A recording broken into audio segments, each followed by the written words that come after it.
Heyo! How are we doing? Oh, my mic is way up here. It's all the way to the top. All the way at the top, yep. Alright, so we've got a lot of stuff to talk about today. Well, I'm here, Gibbles, with my co-host, Kula, with our normal podcast. Are we getting an echo? Hold on. Now we're not. Echo. All better. I fixed it. Fixed. Alright, cool. But yeah, so we got a lot to talk about today. We got so Dawn Trail. We had a podcast since Dawn Trail's been out, but now the we review. have Yeah. So if you haven't finished Dawn Trail, we do very clearly give you like the cutoff point as to when to stop watching. Where we were talking about spoilers tonight. When we talk about Final Fantasy stuff, it will be kind of spoilery. We'll try to be vague in what we talk about to start, and then we'll do another like, hey, this is a spoiler point. We're gonna start diving into mechanics and whatnot for the current fight, and what we expect to see next week. The real question, Kim, is what level of echo was it? Was it 30%? Was it 15%? No, caps at 25. That's what the echo caps at. Now, if you go really old content, so I kind of mentioned that because part of what we're talking about today is some people are complaining about the difficulty level, and some people are complaining about it in one way, and other people are complaining about it that's still too easy, which is really funny to me. But we talked about the raids, the normal raids that came out, right? And there was we had a document you sent in about Bethesda. So we got some Bethesda information. Probably do that first, and then we can dive right Yeah. into Final Fantasy and Yeah, we got splitting stuff we got up. some other stuff we can talk about, like a couple of Yoshi P interviews that happened that we can talk about, and I had it and I lost it. Yeah, this one popped up a couple days ago. Something I wanted to bring up, and yeah, I thought it was kind of important. This definitely caught my attention, given its the severity of what it could do to Microsoft overall. So the article is Bethesda officially becomes the first Microsoft game studio to fully unionize. Now this is to me, this is pretty big news because of all of the layoffs and Microsoft, the Microsoft stuff that's been going on. The fact that people are now in a position where they feel like they need to unionize. It was 241 developers either signed a union authorization card or indicated that they wanted to unionize via an online portal. And then the unionization was roughly 300 quality assurance workers with ZeniMax. Which was the parent company, but they are doing a wall-to-wall union, which means every member, there's no differentiating. It's everybody within the company is recognized within the union. So this is important because when layoffs come, the union's going to step in and say no. Or they're gonna figure something out, right? So this changes kind of the game for Microsoft, I think. They also wrote that they are not against any other developing companies underneath Microsoft to go union. So they're Blizzard has been kind of called out. Activision Blizzard was called out as a potential, but This is really important, right? So this, like, because of everything that's happened with Microsoft, the way that Microsoft has kind of treated these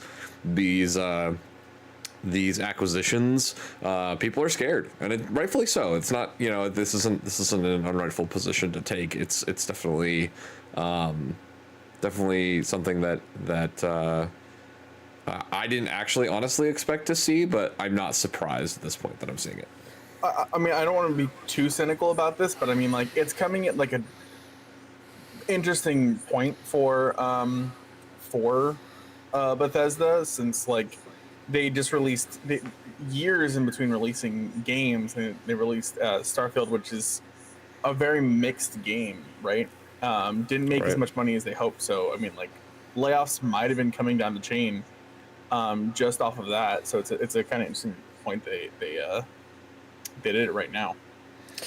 Yeah, it's definitely something I want to like kind of further keep my eye on, because there's definitely, I think, I don't think that this is going to be an isolated situation. I think there will be more companies that are, or not even just within Microsoft, but I think this opens the door for other video game development companies to go through and do this. So definitely interested to see how this take is affecting of the future, and I just thought it was something kind of pretty interesting to bring up this week. That was a little higher hitting news from the top side. So yeah, I mean like, video games unionizing is that has interesting implications, right?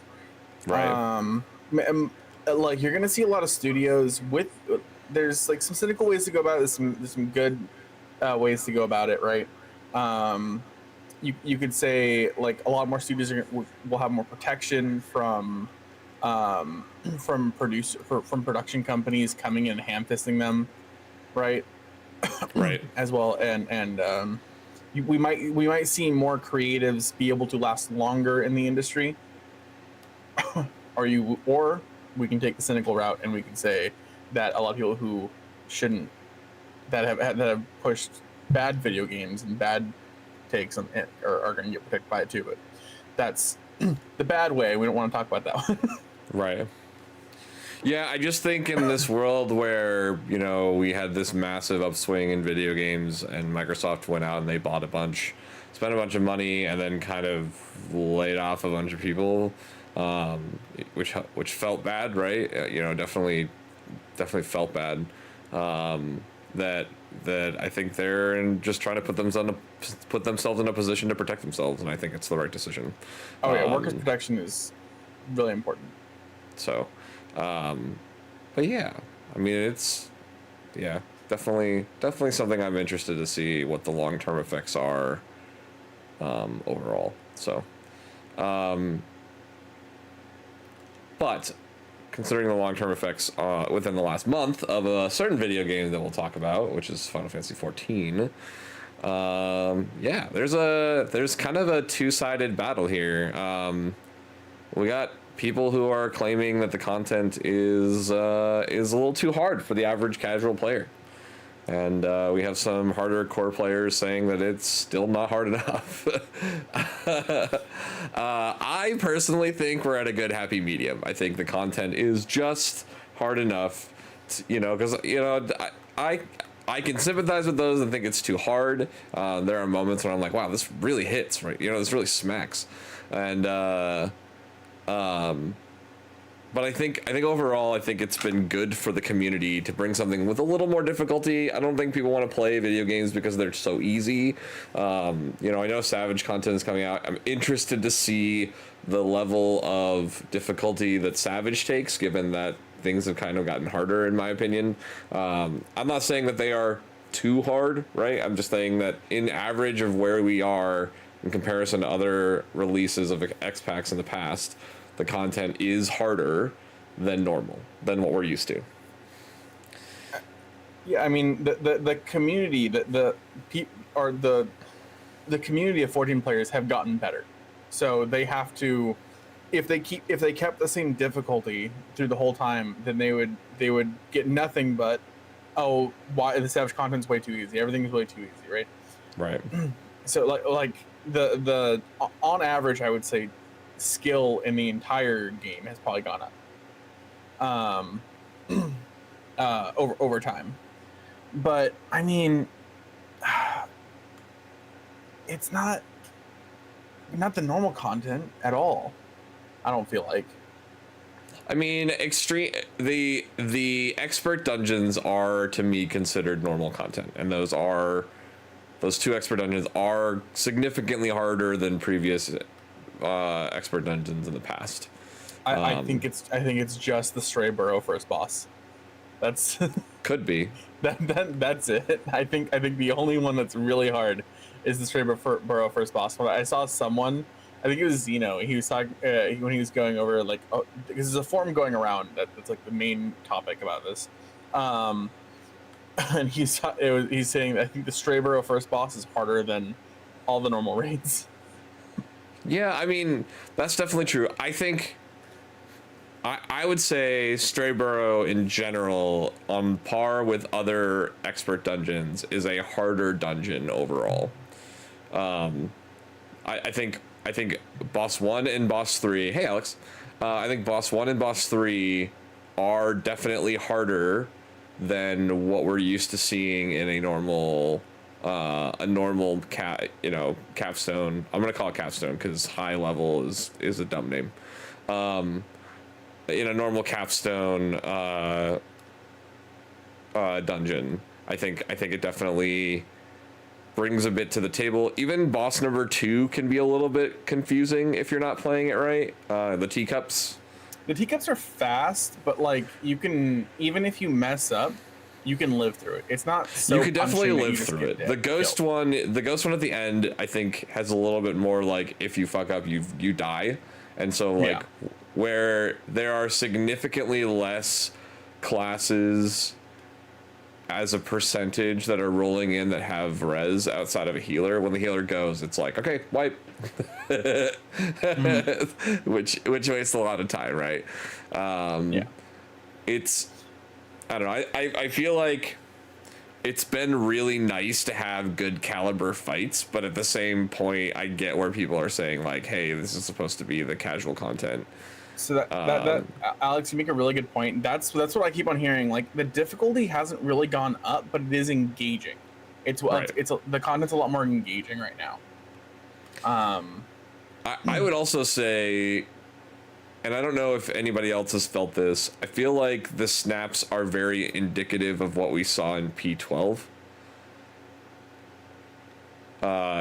Where even if you're a tiny bit off where you would normally have a little bit of leeway, you're getting snapped a lot sooner than you would normally.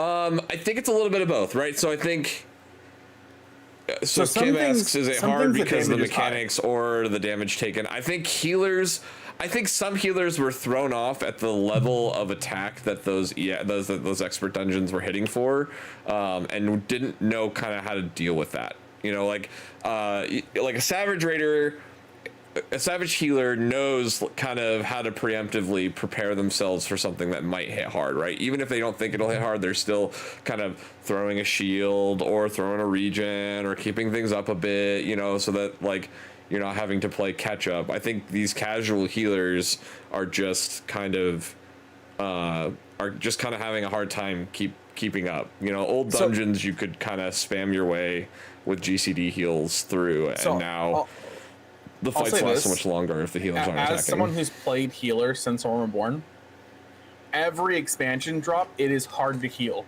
the dungeons. It is hard to heal as you're leveling, as the healer especially, and as the healer and the tank are not geared, going through those leveling dungeons, it is hard to heal it. Always. Every single expansion drop. I remember Stormblood dropping, and people stopped playing Scholar because it couldn't keep up in normal like leveling dungeons. It's just you I think a lot of that has to do with the fact that it's new. Correct. Yeah, Homemonster and Zot were super difficult. Yeah, Zot was really hard on. I would say that Zot is so Zot is, which one's the one? That's the Magus Sisters. Zot is the Magus Sisters. That dungeon is so fucking hard. Like the first couple of times you're in there. Undergeared, yeah, definitely. Yeah. Definitely, yeah, I agree with that.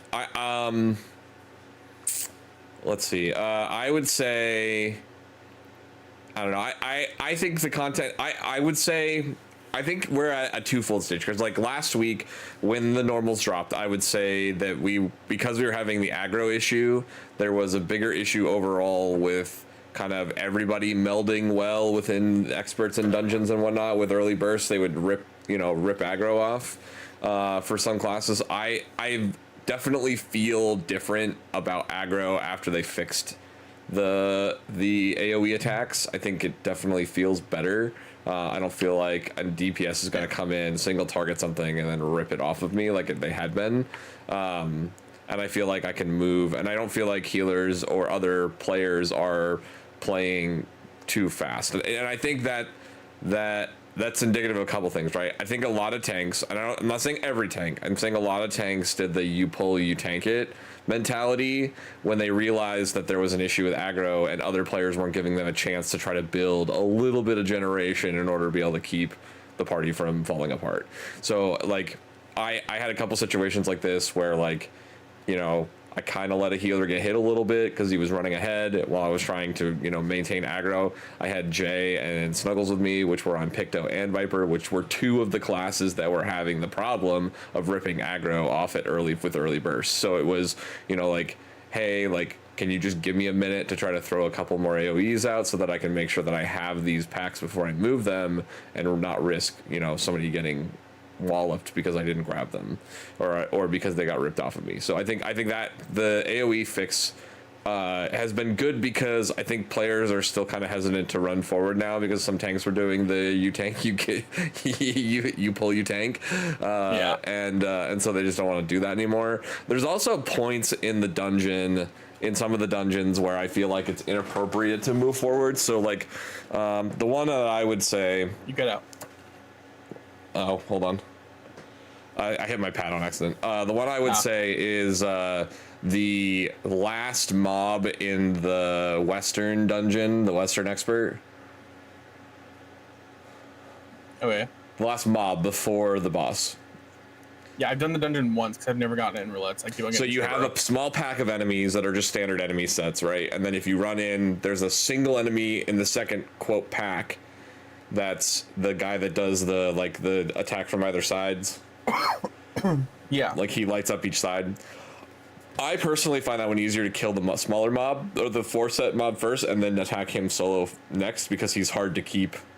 It's hard to keep good damage on all the enemies when you're attempting to dodge mechanics while trying to fight ads. Yeah.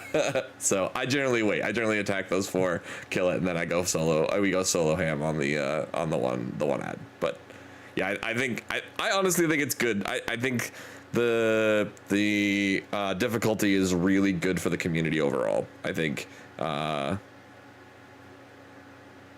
Just smaller hitboxes. You've just been wanting that. Yeah, melees don't want that. Play a melee class and then ask for smaller hitboxes.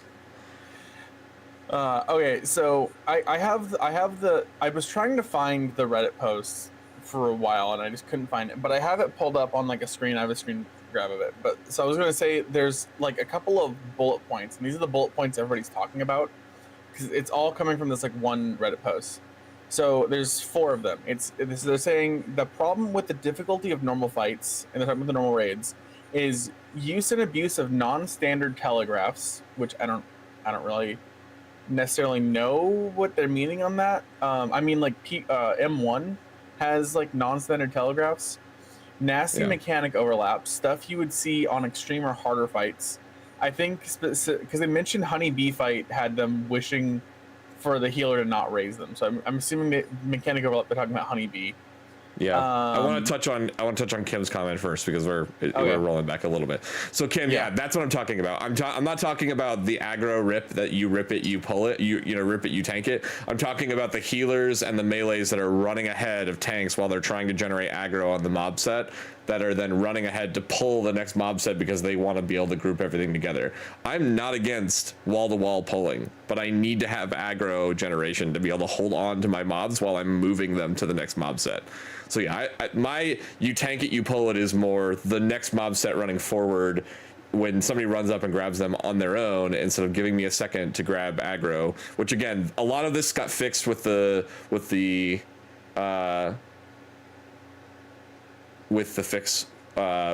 for from 7.01, which was more generation of aggro when you're doing your AoE attacks. I normally do 2 and then I move on, and then I have enough to keep up.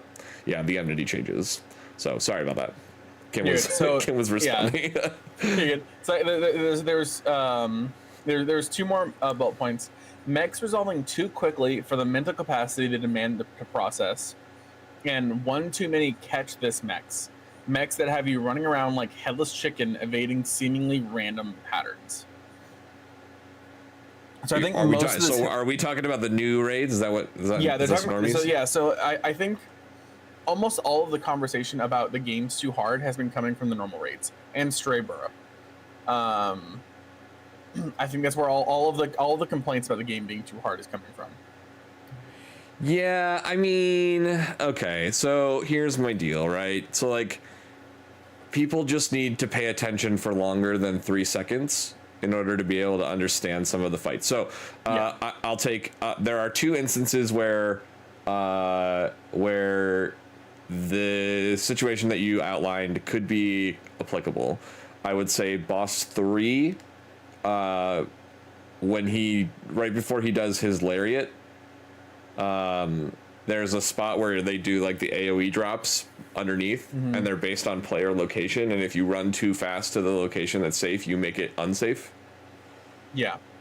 So I'd say like people just need to learn to use their brain a little bit. I mean, people started using their brain in the I don't know weapon. Yeah, pretty much. The other one I'm thinking of is Dead Ends. That first boss, the AoEs fall underneath the puddle, and then you have to group together. Oh yeah. You have to hug, and if you lay the AoEs where you want to hug, you're gonna get hit. Um, I mean, it's just M3 is just Titan. It's just another Titan. It is just a form of Titan for sure. Yeah, I mean, like, I know one person was talking about like you're level 100 Hey, now. You should like you can't complain too much about like the mechanics being that difficult. But and Correct. for M3 specifically, it's just the third time we're fighting Titan. Yeah. For sure. Yeah, so I mean, Because Road to El Dorado boss is definitely a Titan fight as well. I was talking about Titan and ARR, Titan Shadowbringers, and Titan here. So I guess there's four times. Then there's four times, yeah, because the boss at the end of C Note is definitely a Titan boss. Yeah, so we fought Titan 4 times now. So I mean, like, can you really get mad about the dodge, 3-to-1 dodge for the bomb or the short and long fuses? Yeah, and him charging like landslides. Or in this case, I mean, you can. It just isn't gonna. It's gonna go on deaf ears. Yeah.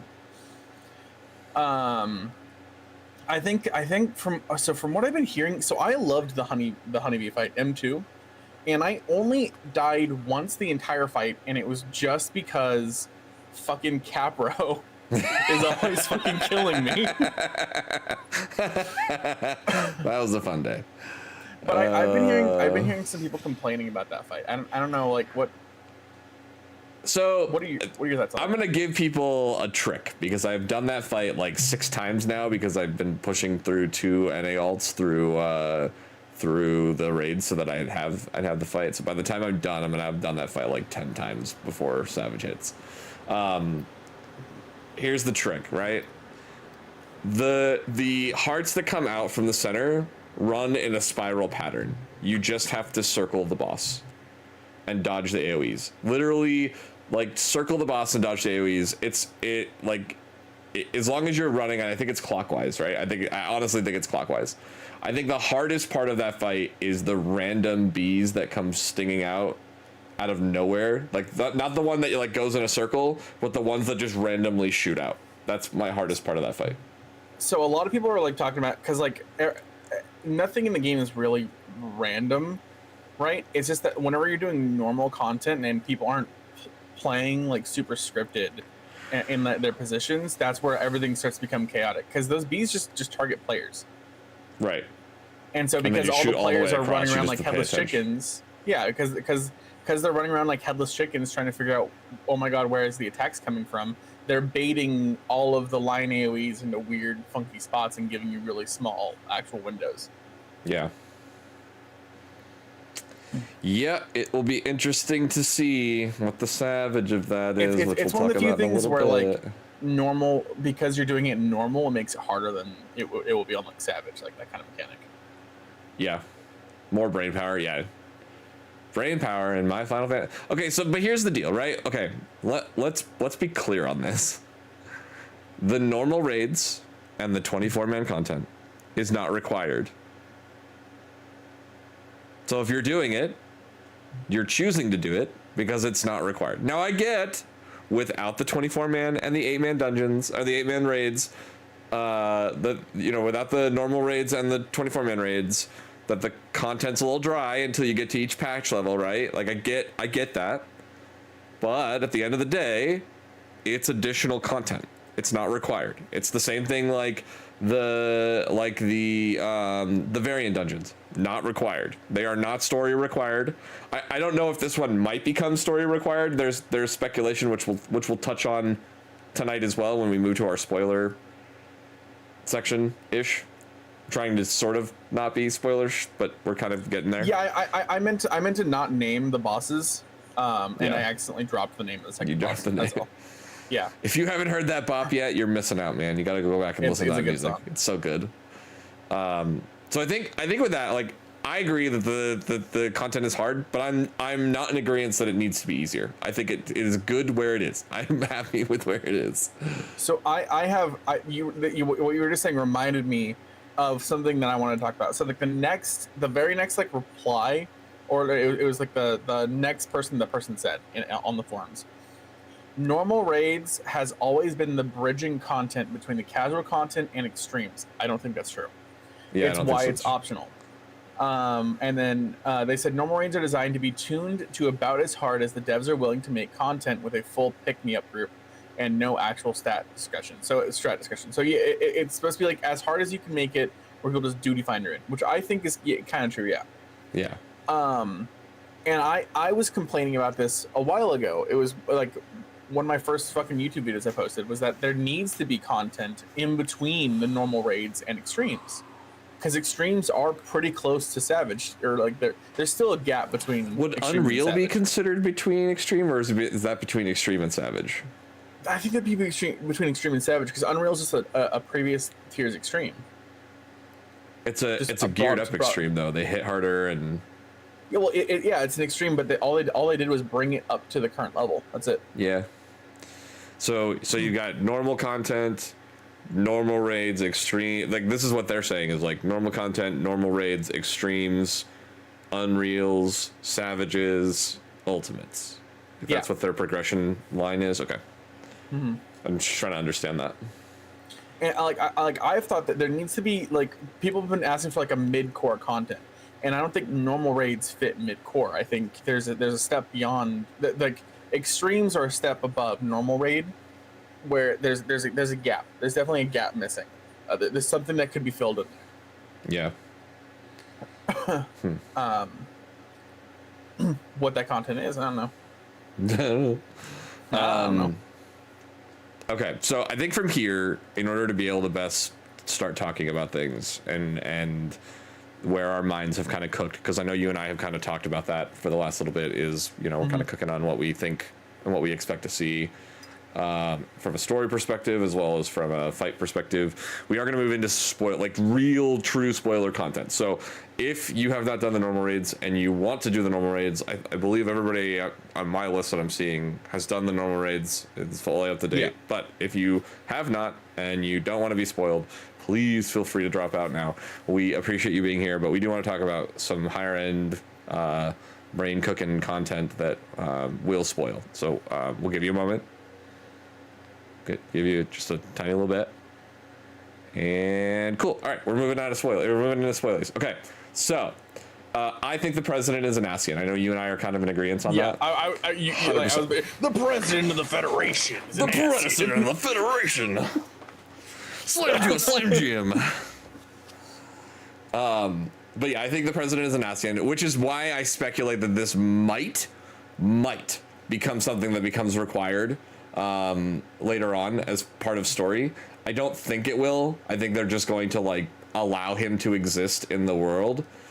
But I think the Prez is him. Yeah, I think that this might become one of those like, hey, we're gonna make this required because we want to use this ASEAN in future XPECs. We need Eden, and we need and we need, if the president is an ASEAN, we need this to be required. I mean, at least Eden required. Yeah. Like, Gaia has too many implications to the plot. Eden changing the first has too many implications to the plot, right? We need we need something like that to be canon. When we know we need Bahamut stairs. The Bahamut stairs, and we know we need an ASEAN. We need an ASEAN around right now, right? Especially because we're hitting dimensional hopper fun time with the I think in where we are now, the next few stories, and I know we've kind of bounced this, is like, I think we don't have the power to utilize the key, and I think we have to go to Mericidia to do that. So I think either we get some kind of found power to do that, and we go immediately into realm hopping, or we go to Mericidia on the next X pack, and then realm hop after that, and we solve the issues of Mericidia. So, yeah, I think the post X pack story is gonna be us unlocking the key, or I mean, they might just go full and just make us hop between worlds constantly. Yeah. They might do it like how we interact with the 13th. It'll be interesting to see what that ends up becoming. I think there's going to be a shit ton of party stacks. I don't think that they're going to be body checks, but I think there's going to be healer stacks for sure. Yeah. I think so let's go fight by fight. So I think M1, I think when she does the lunge, I could see that being a limit cut mechanic. Okay. I could see numbers above our heads and each person getting, you know, the lunge where she knocks you into the air. Yeah. Right? I see numbers above 4 people's heads and they all get a knockback, and so they have to find a safe position to be in. And either the other people need to stack in them and like buddy up where they're going to land, or they're going to have to do some other mechanic in the middle of that. Yeah, I could see that. I could definitely see. I think Z had made a mention about doing like a catch and release type deal. Like she launches. It could be a limit cut with a catch, like a physical catch where the group has to party stack to catch the player. Yep. Because it's a clone. She uses a clone to do the launch. Yeah. Near the end. So I think it would be healer stacks. It and could then be 2 clones would generations. launch a player to catch them into the healer stacks to save the party. Otherwise, you'd take too much damage. Yeah. All right, and it could be like reverse enumerations, right? You partner up, and you need to make sure that your partner is on the platform that you're landing on. Yeah, that could be it too. Doing more enums. Which one's the break? That's another thing. So we know that the platform goes down, right? There's a bunch of nets down. I can see like a phase change kind of thing where we go down some floors, some layers. Yeah, that'd be interesting. I think choosing which one's the break is going to be something important, or maybe because you don't. I mean, you choose to weaken them. You can't choose to break them, because you have to try and choose a non-weakened platform where you land. Otherwise, you fall through and die. Let's see. Yeah, and then I can't speculate on anything else because I feel like a lot of the fights last year, they had some mechanics that didn't even show up in the Savage. So I think like her little jump around. Yeah, P9. That makes sense. I'm seeing the launch mechanic as something like a limit cut. Yeah. Or it's a launch partnered with one of her, like where she puts the pole down and then moves and then does like the starburst or the half room cleave, like comboing. I think he's thinking of like Alex. He's talking about I don't know if he's talking about LC2, where you have to flip flop, like you have the group and then they have to jump to the edge. It would be more like Lions from E12S. I guess that would be a better example. Yeah, where we have the stomp has to happen, and then one group of party has to figure out if they flip the boss or not. Yeah. But, all right. Killer B. I don't think they'll do a limit cut. I think they're going to do a limit cut. They're going to do at least a limit cut. Yeah, at least one of the fights they'll do a limit cut. I know last year what was limit cut Savage, but I mean like it's an interacting, it's an engaging mechanic type style. Yeah. I don't see them going away from it. Nope, I don't see that. I don't know. It's either a body check for Savage. 100% it's going to stay there. It's going to be in Savage. Because the main thing is like it's not necessarily actually overused. It's just a mechanic where each person has a time thing that they have to do, and the game tells you the time. Yeah, but just because it wasn't in the dungeons doesn't mean that it's not. I mean, just because it wasn't in the dungeons, yeah, limit cut out for sure, 100%. When in doubt, limit cut out. I think there will be in at least one of the Savages, if not 2. There's I think it's a pretty standard mechanic. There's so many ways to do a mechanic where you just number things, and then people have to solve the mechanic based on the number, and that's all limit cut is. No limit cut. Well, there's some limit cuts that are actually like the same, but almost every limit cut that's on like a Savage tier and like that, they're all different.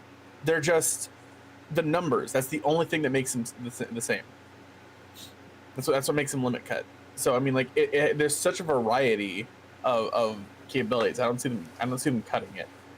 Yeah, limit cut, cut. Yeah, I do that. All right, so Lady B, or B Lovely, or whatever her name is. Yeah. We do have Devour in M1. I don't remember what mechanic that was. Devour. Oh, he's the jump around. Oh yeah. Where she moves and then jumps and then moves and then jumps and then moves and then jumps. It devours from P5. Sorry, P5. When he does his little crunch jumps. So, yeah, where she puts like the marker down and then she jumps to it and either does her starburst pattern or her half-rim cleave from there. Yeah. I see. No, we did see. That's what he's saying. We did see a devour in normal. When she does her little pounce, she's got the little, like, she does little pause and then she pops an AoE and then she moves and does her little pause and does an AoE. It's similar but not the same. It's a devour type pattern. Yeah, it's a devour type pattern. It's not really truly devour like it was in Proto Carbuncle, but it's a, yeah, Ruby Dash is a better explanation for it. Oh, I see what you guys are talking about. Yeah, that. I was misunderstanding. Oh, my nose. Yeah, it's more like Ruby Dash than Devour. Yeah, I think we're gonna see a lot of the mechanics from the normal fight just comboed together, right? And I think the launch mechanic is gonna have a lot to do with those combos. Yeah. I think that's gonna be her bread and butter, and we're gonna have to be really careful about like damaging or re-damaging the arena, and where we're landing. So Devour to me, Alex, was a jump and go. Like he was jumping to jump to jump to jump, and it came with an eat mechanic, which this one does not. Like that, the whole point of Devour was an eat mechanic. Because if you got hit, you were gonna get eaten.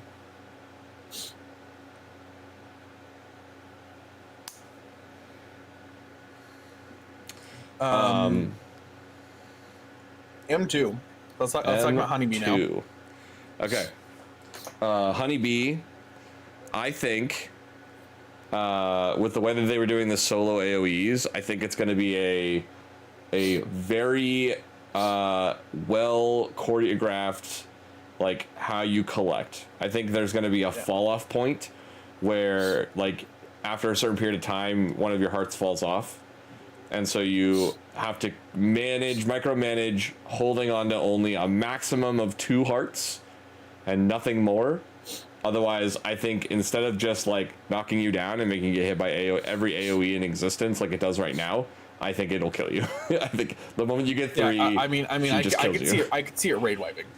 Yeah. I mean that's a little bit extreme, but I could 100% see like caloric, right?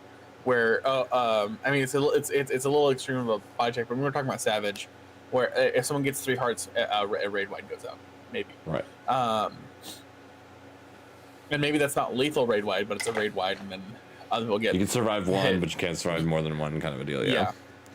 100%. I think the Disney 4 stacks. We're gonna have something similar to we were just talking about P9, right? I'm gonna continue on the 11 strike thing, right? So like you have to, if you're the numbered people, you have to eat the tower in a specific way, right? So that way your buff falls off. We're gonna have to do something similar with the, and I think you were mentioning the same thing. We're gonna have to rotate and balance who's getting hit by who's taking the meteors. Yeah. Right, to prevent them. And I could 100% see them being like double stack or triple stack meteors as well.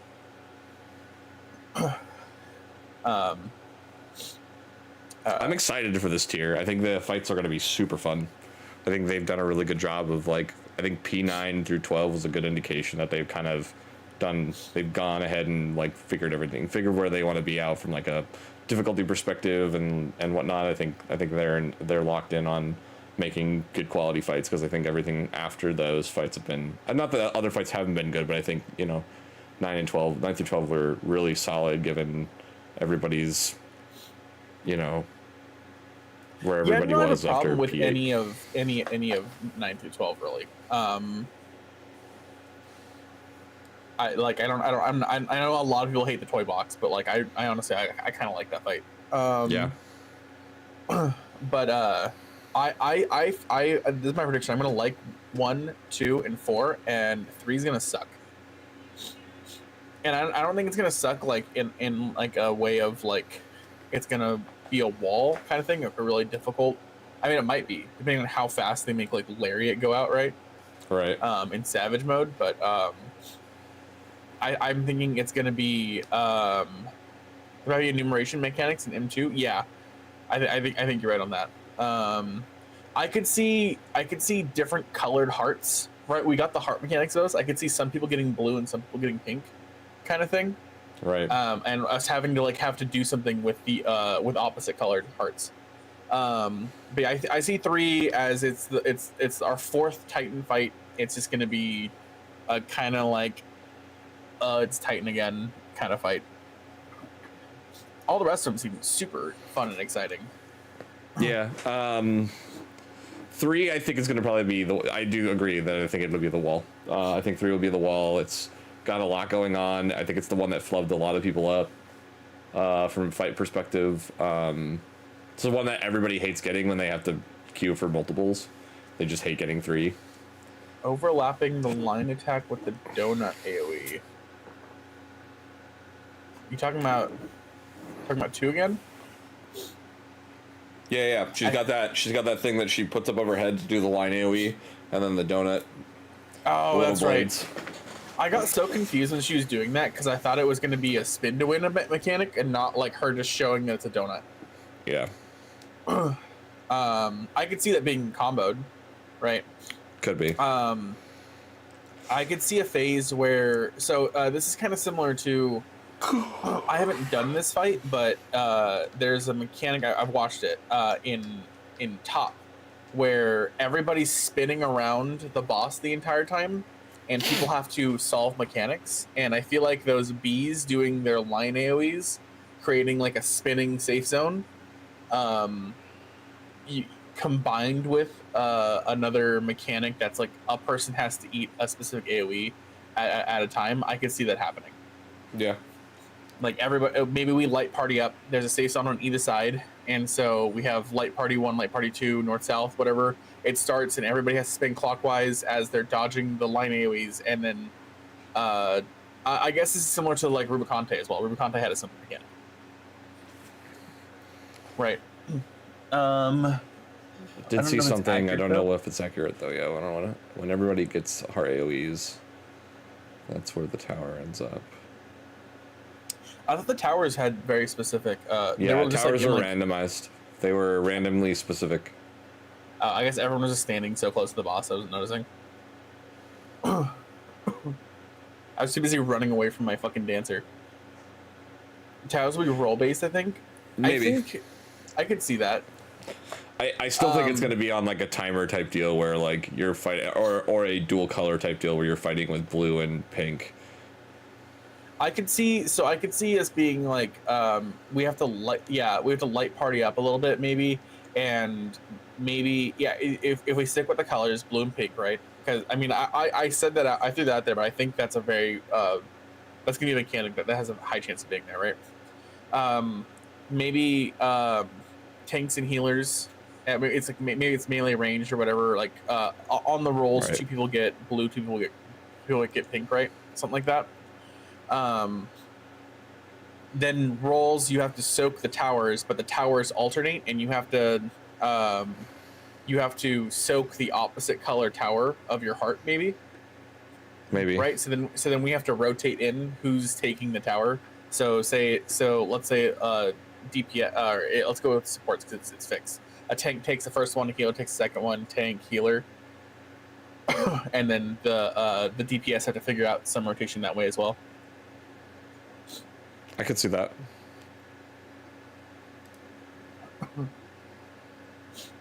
O8S. O8S. Man, I don't remember any of these old fights. That's my problem right now.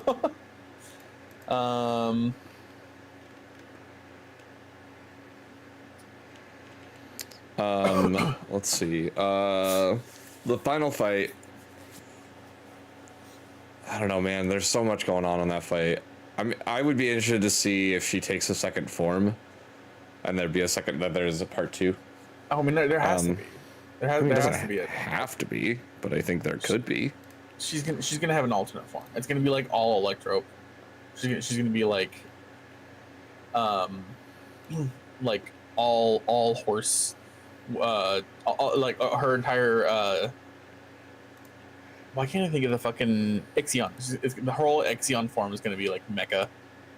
Maybe. It's definitely a possibility.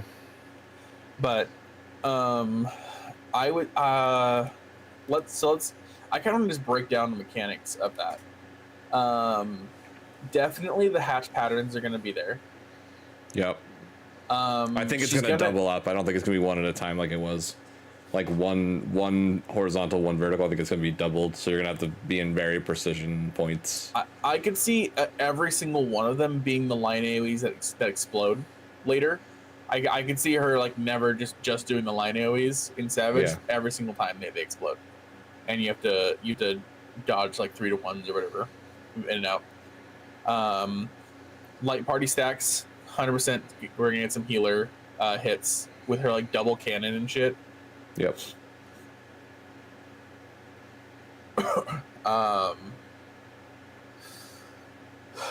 What else? The platform, when she knocks us down into one platform, I kind of see us having to like spread out on that while we're doing like the dodge.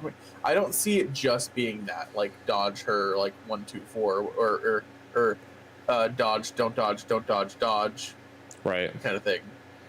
I see something else happening there. Maybe a couple people have to eat it, right? Maybe there's a stack. Maybe one half of her cannon fires and it's an insta kill, but the other half is a line stack.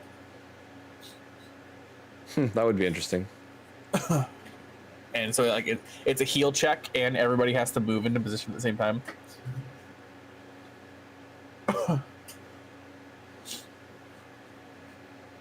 I could see I could see more aggressiveness with her little ads, her little little people drops, the ones that do like left or right. And I could see clones, them more star patterned as opposed to full left, full right. Yeah. Yeah, point blank or donut, that would be good. Yeah. Okay, are we getting Zebra Lady as the mount? Is that what the plan is? I heard some people talking about her getting her electro wings, which I mean, like, I'd be down for that. The electro wings would be cool. The multi-seater van would be cool too. Oh yeah, in any of the car, even like another motorcycle, but it has like. I don't think a motorcycle's gonna happen, but I could see. I'd like to believe there's a world where the car is a thing, and that would line up with like a E8 or E4S. Like E4S gave you the slipper, which is a 3-seater or a 3 additional seater. This one could be the same thing. It could be just a 4-seat, like a free 4-seater on the first fight round. Mm-hmm. And they have it right there in your face, right where you're, when you go get your gear, it's right there. Probably have to wait to M12. I don't think M12's gonna have the car. I think they'll make it much cooler. M12. We'll get Wicked Thunder's wings. I mean, maybe we'll get Wicked Thunder's wings. The problem, so that'd be a really cool, hey Luna, really cool mount. The problem with it though is that it's so similar to the Extremes mounts. Right, and that's why I think it's not going to happen. You don't want the Tesla car? I mean, nobody wants the slipper either. So I mean, deal with it. Is there another? I mean, like, and everybody was upset that Eden was the alpaca mount. We already have the alpaca. Spoiler alert: the alpaca is the Dawn Trail mount. No, not the alpaca.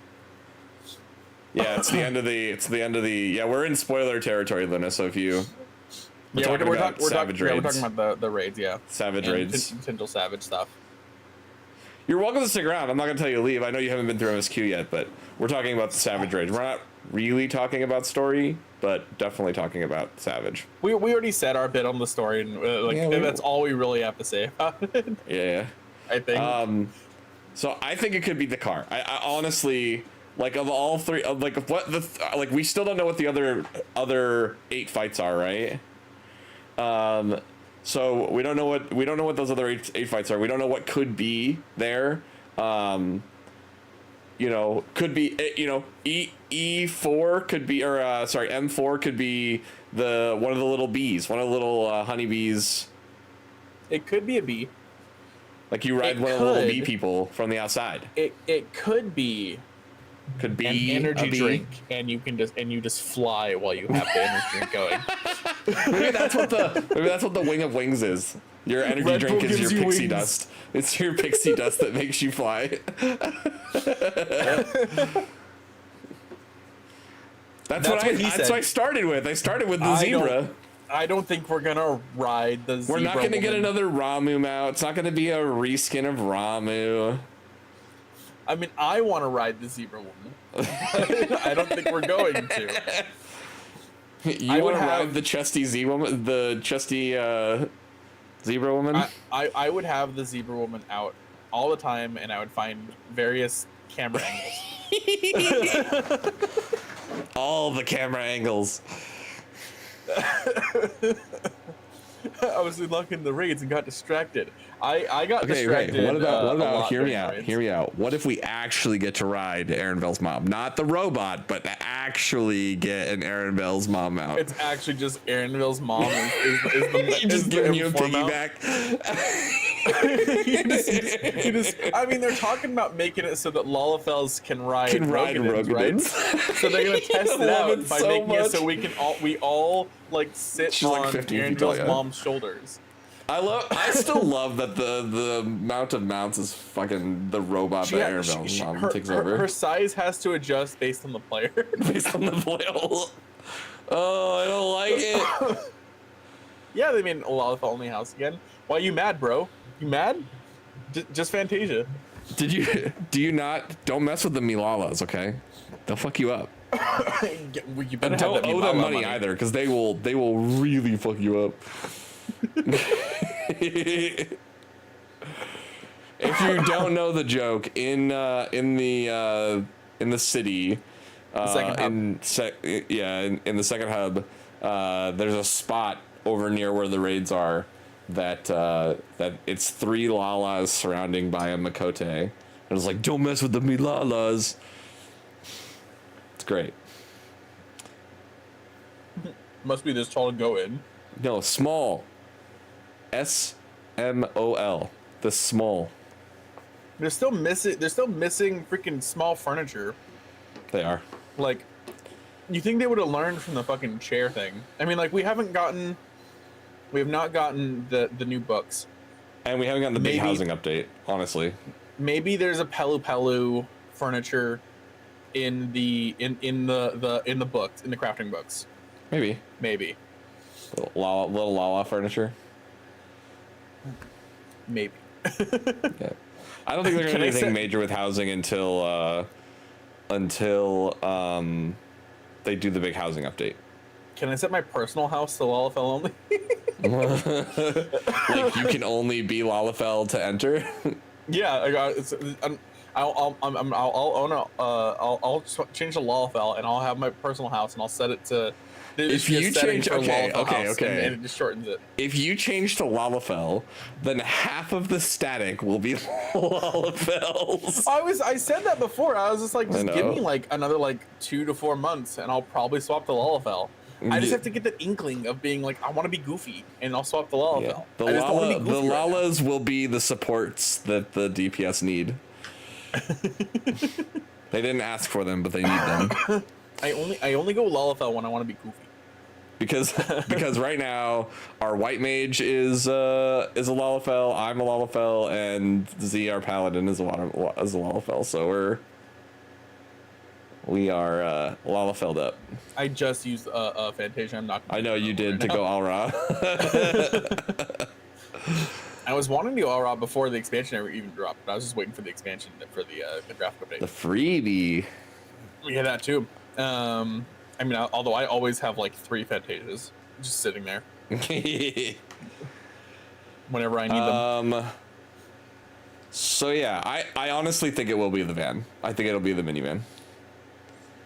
As much as people don't want it to be, I think it will. So I saw this one thing about this one. So there's this one guy. You go into there's a bike shop in the second zone, right? And I sent a screenshot in my own Discord, right?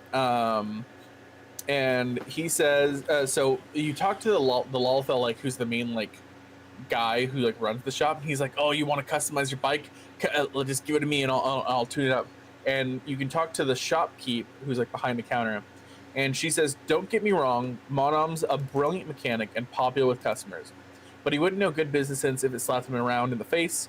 Take his latest invention, a rainbow colored propulsion system. Who's gonna buy something like that? I think that's a nod to a mount we're gonna get. I think we're gonna get a motorcycle with rainbow jets behind it. That would be weird. I mean, I don't think it's that weird. I think everyone will want it. You don't want the Game-mobile? You don't want to go around town on the Game-mobile? Vroom vroom. I don't know. That'd be hard to. It'll be that would be interesting to say the least. Might be an Allied Society quest. Yeah. Okay, so like here's a question we haven't talked about. So we know 2 of the Allied Societies, and Allied Societies always come on the mount, right? Right. What are we gonna get from the Pelu Pelu? Or the Moblins? We already got like Moblin tanks. We already got well, no, they were Lalafells. The dwarves were Lalafells. Well, not I mean, Moblins. like, they were supposed to be Lalafells. We had the bomb chariot. Well, don't. I mean, like, I was thinking of the. Yes, a golden alpaca for sure. Oh, the golden llama. Yeah, that's true. Yeah, the golden alpaca. For the Moblins, though, man, that's a tough one. Because when I was saying the tank, I was talking about Alexander. Like, they have from like A2, I think it is, where like you grab the bombs and with the little like Moblin tank, and then you drag them away. I think we already have that as a mount, don't we? They are people. Yes. That is exactly so. They've been slowly. I've been talking about this for a while now. They've been slowly trying to move it away from that. I think a lot of it because of the story implications, how we've been like treating them like it's normal. And I've sent this meme of like there's this one guy in the military and he's doing push-ups and he's like, what did we learn? They're people now. Yeah. Yeah. I think I'm gonna toss up here because knowing that we have I got it. The guild mounts have always been based on the society groups. Like the 2 we have, one is the Namazu and the other one is the Ronka one. They haven't been outside of societal setups. And the golden alpaca isn't like a solid gold alpaca. It's just a golden fuzzed alpaca. So like the white is gold and the rest of the body is normal. I mean, it's like glowing. It's sparkly. Sparkly. You can still find it in game. If you just go back there, it's still there. Yeah, he's still there. Mm-hmm. But yeah, I mean, like, okay. It is such a weird thing, like trying to think about what the mounts could be though. Because is there anything else that they like ride at all, like the Pelu Pelus? There's a gorilla gold mount. I haven't looked at any of the gold mounts, so I don't know. The only two I knew of was the ones Cool mentioned. There's a sheep one and a gorilla one. Oh, the mech gorilla. Okay. Yeah, the mecha gorilla. Mecha gorilla. It's the next installment of the King Kong versus Godzilla. Could be something FF10 related. Oh, the Pelu Pelu could be FF10 related. I could see that because like they are from FF10. Right, like it's not gonna be Sin. But so I think the You know first what it time could you be? meet the Actually, Pelu you know what it Pelu, could they're, be? They're writing something. What it could be is the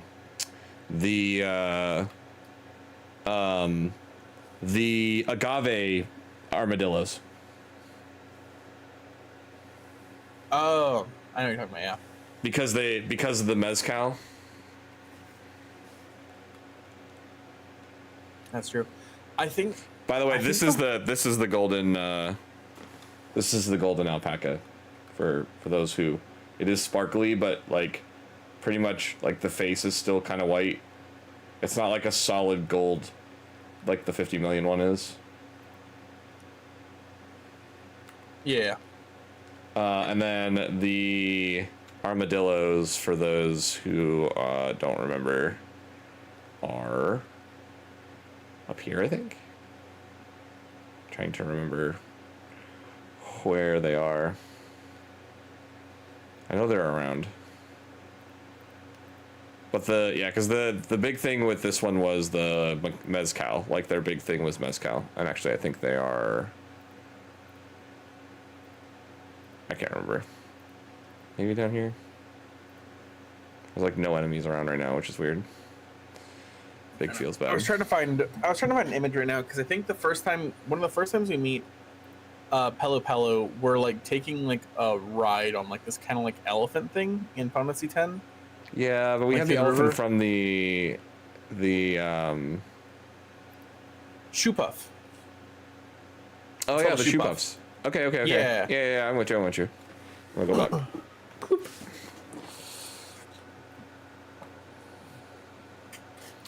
Yeah, I could see us getting a Shoe Puff mount, 100%. Yeah, I could see that as well. That would be a viable mount. Mm-hmm.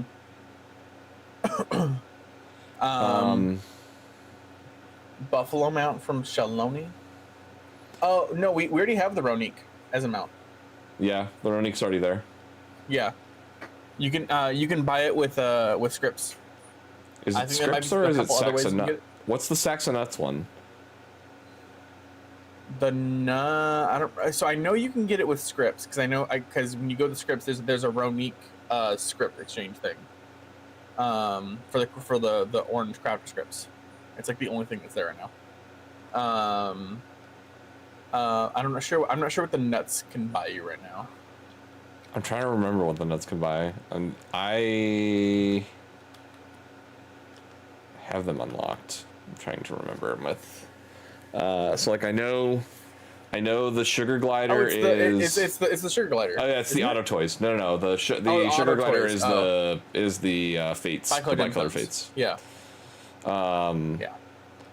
That's right. It's the auto toys. That's what it is. Yeah. And then the capybara is Fate. Super Fate. no. Capybara's not fates. Capybara super fate. is. Yes, capybara is a super fate. Yeah, it's the item from a super fate. Yeah, sorry. Yeah. Yeah. I'm trying to remember how to get the other one. Is it just scripts? I know you can get it from scripts, but I don't know if there's any other place you can get it. I am in game 2. I'm teleporting to. There's a riding, barding, blue coat. They have a cat in there now too. That's kind of cute. But I know at the script exchange, if you go orange crafters. Yeah, maybe that's where it is. That's the first time they've done a script exchange for a mount, isn't it? No, sorry, it's not there. It's not in that one. Gather script. Okay, maybe it's the gather script. Yeah, it's gather script. It's orange gather.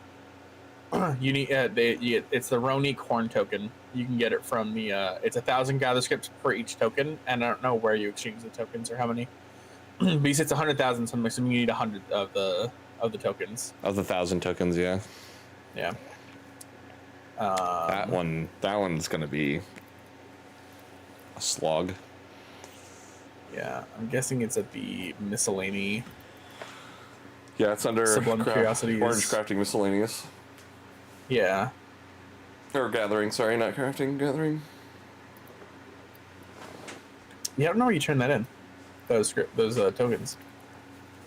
Oh, here it is. The Roni Corn. It's the person next to it. It's the Slender's vendor, right next to the script exchange. That's what it was. Oh, okay. It's under Fieldcraft items, which is weird to me. You're in Solution 9. Solution 9. Yeah, I was in Tululal. You were like right next to the script exchange. I was like, no, it's not.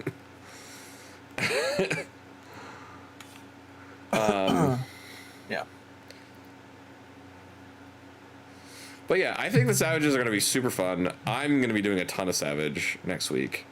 With the exception of my 2-hour FC event on Wednesday, I will probably be exclusively running Savage on my main and on my ults. M4 is a giant taco. M4 is a giant taco? No. We're going to ride around on a giant taco. That's it. I disagree. You can ride around a giant taco. It's gonna be Bakul Jaja. It's gonna be Bakul Jaja. Yeah. We're gonna make Capro's day by having a mount that's just Bakul Jaja as a mount. He just flies around. It's gonna be the transform Zeralja, and we're just gonna sit inside of his neck thing. Wasn't back on the golden mounts, wasn't the golden sheep something from like a specialty drop from Firmament? I have no clue. I have absolutely no clue. I didn't even know that was a thing. So that's a question for anyone in the chat.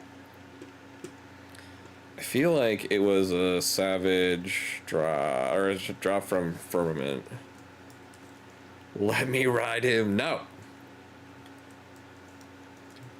It's in Mordona. I don't know. I've never had any amount of gil worth buying. Fucking. Oh, it is one of the gold ones. Okay. More donuts. You gotta go to more donuts. More donuts. Okay, so I had one thing I wanted to talk about as well. Okay. And while we're on, it kind of leads into the topic of like specialty items that you can buy, kind of thing, or get somewhere, like rewards. Okay. And that's so in a during USP did a media tour, right? Where there's the media tour. USP did an interview, and it was in France, and they talked about a lot of different things there. One of the things they talked about was rewards, and they were planning on up in the 7.1 or 7.3, I think, or something like that. They had said they already had the reward plan already figured out, and it was a 25% increase in rewards, is what they said. Because they heard everyone screaming about not enough rewards, not good enough rewards, and they're addressing. Is this in regards to like variant dungeon? It just period. But the variant dungeon was also there. But so they ended up talking to him about like the a lot of different things, and one of the questions that the French dies of cringe, goddamn. One of the things that he was asked was about gear improvements, different things that they can do with gear. And one thing Yoshi P brought up himself was potential set bonus for gear. Okay. And it's something they've done in the past, because like Elemental, there was the Elemental bonuses, and Baja had haste, right? Mm-hmm. The way he was wording it was kind of weird. Is he was saying like, oh, we had set bonuses, and so I think the way he was thinking of it was increased stats. So like, if you have a full set bonus, or if you have 3 pieces of a set bonus for fending gear, then you get like increased vitality. If you have for the healing gear, you increase mind or whatever, maybe something like that. And they're saying they didn't want to do that because certain classes would want the gear more than other classes. My thing that I was thinking of, and I I want your take on it. They should just add all of the high end gear sets, right? The tome gear set, the savage gear set, and I think they should add a third gear set available from like the exploration zone, whatever, right? Every single one having a 3-piece, a 5-piece, and a 7-piece set bonus, and make them job dependent, and go full fucking Diablo on the job, and like have like ability augments on the set bonuses.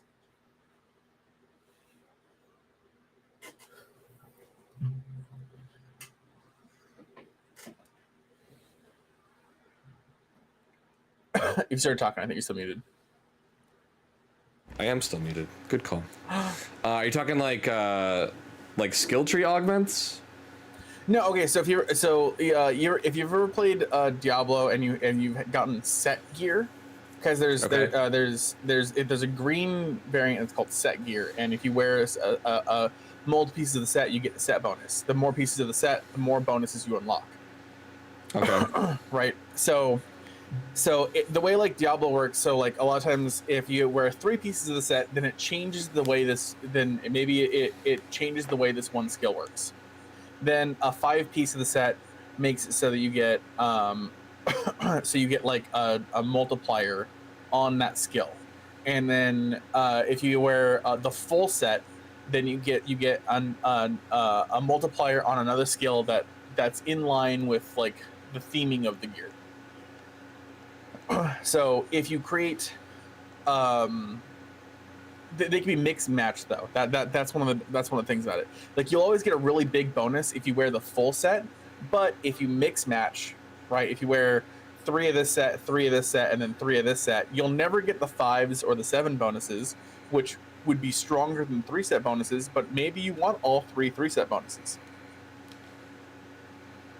Okay. I don't know if they would go that far, to be honest. I think because you could get things like an augmentation to different skills, right? Like you could set it so like one Dark Knight set gives Dark Knight like vampiric attacks, and they heal off their damage. Yeah. And the more that set they wear, the more healing they get. That adds such a weird element to the game, in my opinion. I think that it would just be nice to have another set of gear to find another way to get bis. And that, like, you could kind of be a little, you can add more variance to that from a bis level. Yeah. I don't know. The USGP talked specifically about like the potential for set bonuses, and so like, and I was watching a thing that was going over it, and I thought like, hey, it'd be really. They've also talked about the armory chest space problem as well. Yeah, I think honestly, I think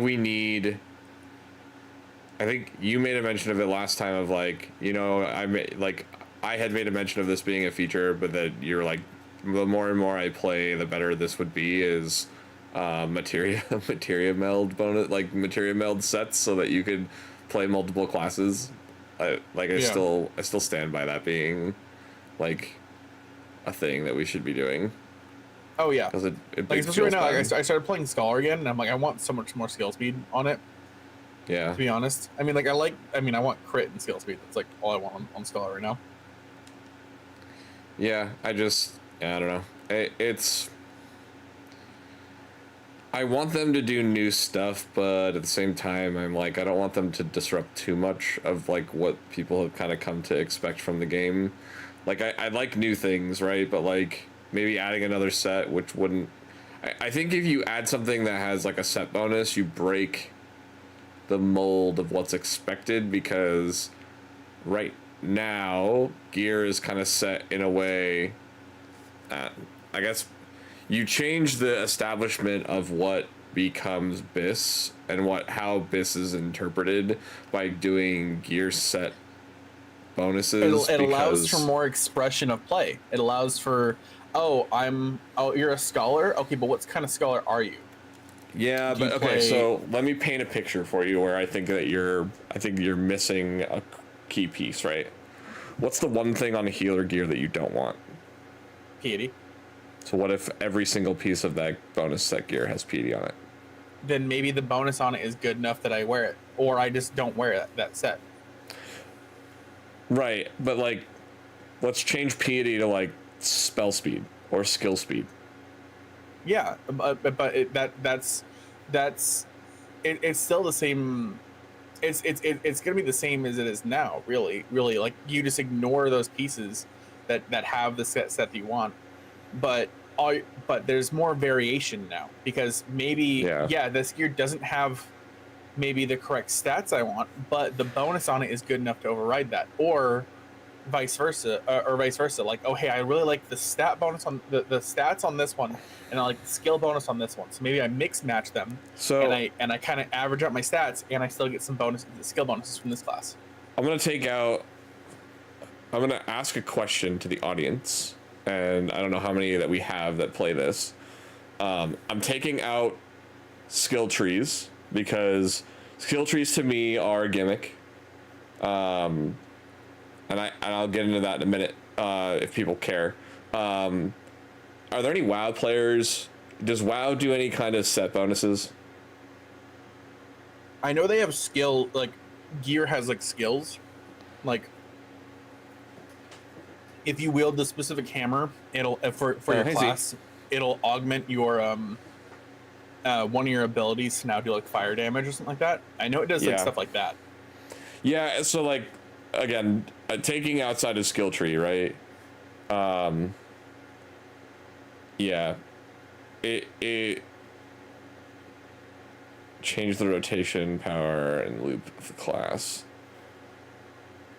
How is that received? Like, is it received well within the community, or is it something that like, was it introduced? Is it something that was at the start of the game and it's just be a part of the game, or is it something that was introduced later and it took a while for the population to kind of get used to it? Okay, all right. I'm just trying to think outside the box of like where people are established and how gear works, with the exception of Eureka, because I know Eureka has stat bonuses and I know Bajra had stat bonuses, but they were specific to Bajra and Eureka. Also 1.0 we had, or 2.0 we also had the FC gear also has set bonus as well, but it's not. It was only worth it to wear like before you really started getting like, the tome gear. Having overpowered jobs and jobs that are cast aside and not used in harder content. Yeah, I can see that. Well, I mean, like not. WoW's so a different game, like, and I don't want to get into that kind of a.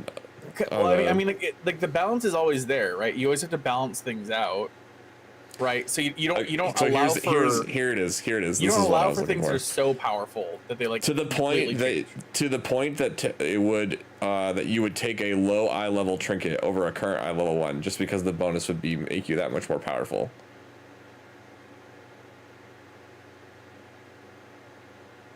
I mean, I'm not talking about doing something like that. I'm talking about like we already have two pieces of gear. We already have two different sets of gear that cooperate into this, right? You could have those pieces of gear operate on a set bonus system. Yeah.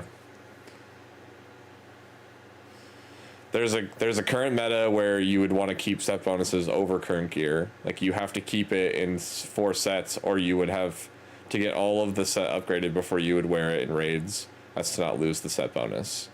Yeah, I don't know. I feel like set bonuses just adds a third level of conversation to the BIS conversation, which is already a mess as it is. I mean, my thing is that it allows for expression of self and expression of skill, right? That's one thing that everyone complain. A lot of people complain about. I don't want to say everyone. A lot of people complain about. A lot of people want, right? They want to be able to be That's why they wanted the alternate routes for Black Mage, right? They like having spell speed Black Mage, crit Black Mage. They like having like options, and having something like that would allow for that. One that was Tome, one that was Savage, and one that was a long-term slow grind investment. Yeah, but that's like Eureka. That's my conversation with the Eureka set, which when they got rid of belts, they had to rebuild. They had to create an item that encompassed the spell speed that you would get on a spell speed belt for a Eureka. Like, I'm okay with a glamour set like that, where you grind a bit. It's kind of like Relic, but it looks nice, and it's nice and shiny and whatever, like what you did in Eureka. I don't necessarily need it to be in Eureka. We have already had the conversation of the problems with those instances. So for some people. I will say this. He's been talking. He also, in that same interview, said that they're looking at Relic type gear where you can choose your own stats. He didn't say specifically Relic gear, like Eureka's Relic gear, but he was saying they're looking at making gear armor where you just pick your own stats, like how they've been doing with the relics. Right, Alex. They did that in Stormblood. That was like functioning like relics, where it was like you would build it up over time because they didn't have all the zones to Eureka right off the bat.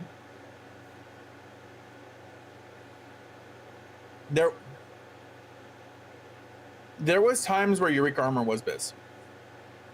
There were some times.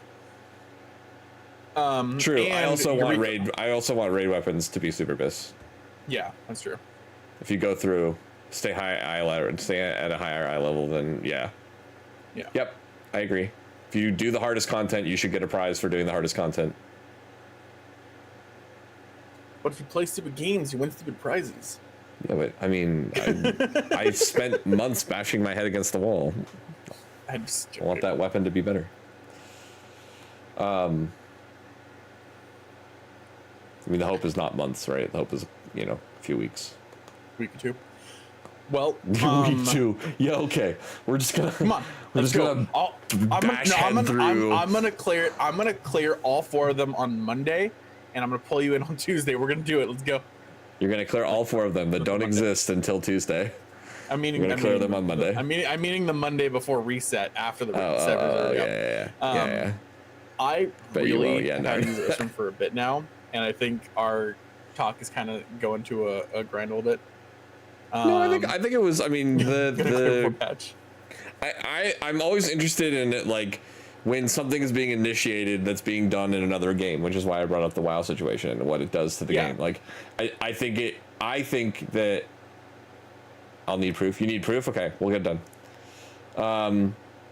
I think that it's good to have that conversation where, you have people who are, in the WoW community that are saying, yeah, like you would take a piece that's technically way lower in eye level because of the bonus that you would get on it over something that would be current gear, versus our mentality right now is higher eye level, you take the higher eye level unless there's some detriment to the stat that doesn't help you that you then don't. I mean I could see, so like if first tier to second or third tier, I could see you using with set bonuses. I could see you using those gears interchangeable. You're still using gears level 100. That's still like kind of on the same level. I think the base stat increase between expansions, the 10 base level and into whatever that new eye level is going to be, I think that'd be too high to be able to carry over those kind of set bonuses. Unless you make the set bonuses so extremely powerful, which you don't need to. Right. Kim, would you be opposed to ultimate weapons having eye level adjustments per patch?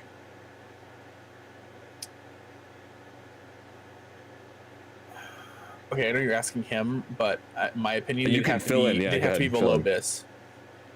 I'm gonna use the restroom. I have to go. Yeah, go ahead. Take a break. Go use the bathroom. The extra material is good. No. So like you get, like, let's say, sure, but let's say you clear through, right? And then in point 3, it becomes a better weapon than you would want for the 8-man and 0.3 for bis or for pre-bis. Like it could be your pre-bis weapon because it was the eye level was so good on it.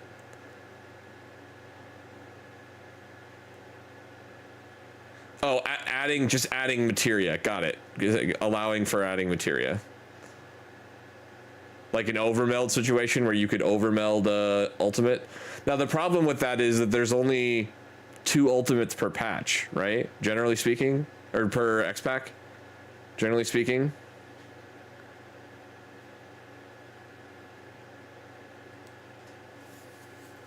Ultimates have 3 materia slots.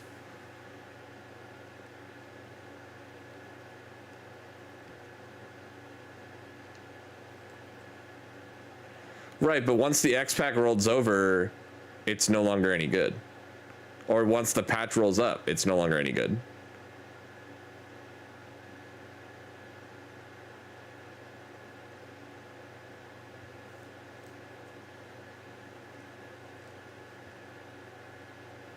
Like it's BIS for what? All of a couple, up to like a patch, and then it's no longer BIS anymore? Okay, I figured it out. What? You figured it out? Fuck. Put your headphones in, then we can talk about it. Yeah, now I was trying to put it in. Okay, I figured it out. 5 materia bis. You unlock the more materia, the more higher set bonus you have. So like you're talking like 5 guaranteed, you mean? Yeah. So you get the 2 materia slots, and then it shows 3 materia slots, but the 3 materia slots are X'd out. They're locked until you wear enough of a set. Ooh. And then every piece from that set unlocks an extra, a guaranteed materia slot. What about when you move patches? You would still keep the extra materia slot, but the eye level increase could probably be high enough. And you Yeah, I think with the floating eye level moving as much as it does throughout the game, I just think it's hard to do something like that. Yeah, I mean, I get it.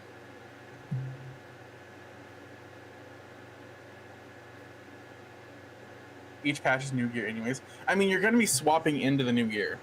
Right. Yeah. Each even patch is new gear. Yeah. So you have 3 sets of gear you fight against throughout the course of an X-Pack. Give me when I was kind of gear meta in mind. Yeah, I don't see like stuff like that being. I don't see 14, even if they do a set bonus. I don't see it being like meta defining changes. Yeah. Right. It's not going to be, hey, if you wear this full set as a scholar, every single adlo you ever do is a crit. Yes, Alex, I understand what you're saying. It's the only combination of, well, yeah, but there's a million different, like, we've had this conversation in the past, like Black Mage can use a different combination of gear based upon whether they want to be a speedy Black Mage or a crit heavy Black Mage. Like those gear sets change based upon what you're looking for. A 2.0 BIS warrior and a 2.45 BIS warrior are 2 different gear sets. They pick up different gear because they need different stats for what they're attempting to pick up. So just because we say like there's only, you're talking 2 full set. No, Black Mage isn't the outliner. They're all like that. There's a high piety set, a low piety set, and a medium piety set for every healer that's out there. It's based upon what the healer wants to use for piety. I mean, high piety is you are just worse. You're just able to if you play, I understand that 90%, but you still have a 10% that could do something else, and any player could do anything different at any given time, given what's comfortable for them. So yes, I get what you're saying, but like there are 2 full sets of gear that can be intermixed to figure out what you need for full BIS. So I think adding a 3rd set wouldn't be bad, but if you do it with a gear set, so here's the issue, right? Like if you add a gear set bonus, then you throw the other 2 gear sets out the window because you'd be focusing on getting the gear for the gear set and not anything else on top of that. Okay, saying, well, here's the problem: is what you're saying is that, like, one, the way I'm saying it is that there's a good chance of being able to mix and match gear sets, and it's still coming out better. Yeah. Two, you're not. I guess that's kind of like just my main point.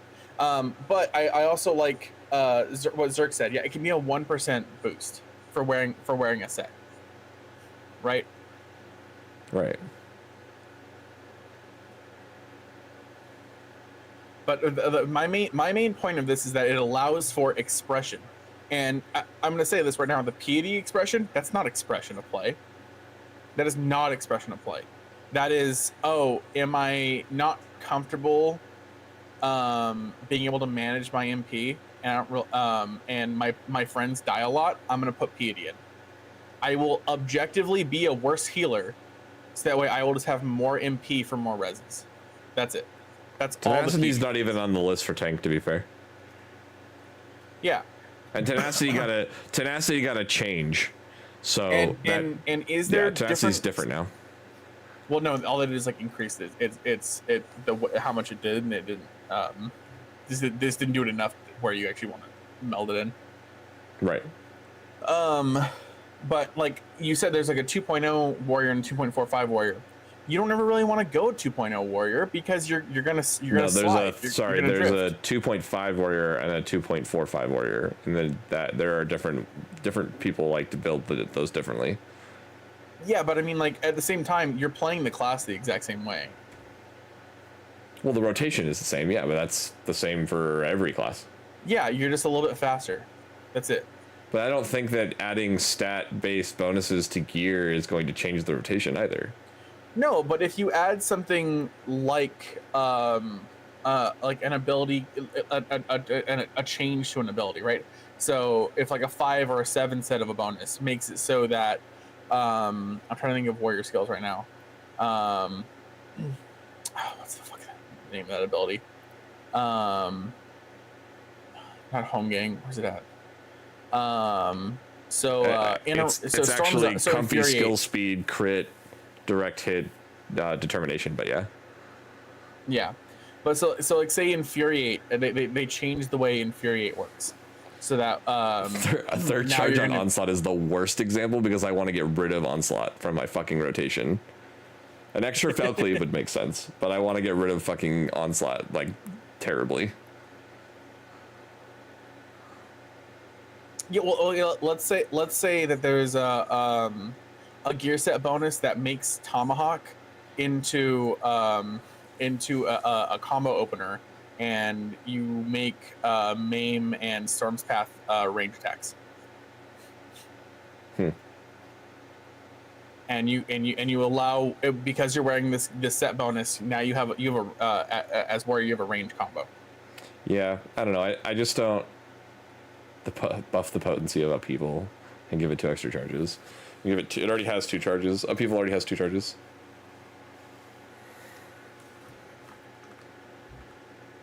But like you don't necessarily need, the changes that are applied don't necessarily need to be like a potency increase. Oh no, I guess it has one. Never mind. But yeah, I don't know. They can be a way to change the way you naturally play with the class. Right.